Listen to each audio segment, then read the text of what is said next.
का हो लागे मिजाज आज सही नहीं है, तो का बोल महलू मठाई तो दही नहीं है।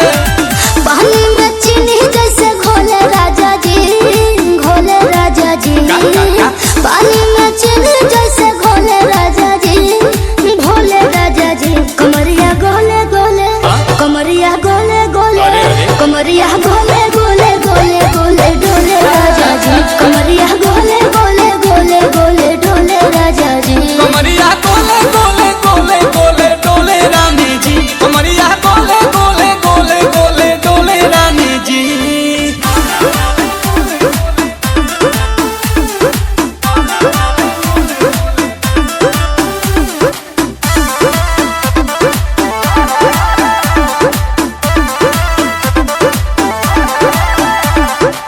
लागलू ऐठे आ कोहरा में बैठे, करे करे जा धक्का धक। कहेलू झूठे की जाला ना उठे। वीडियो अच्छा लगे तो लाइक कीजिए, कमेंट कीजिए, शेयर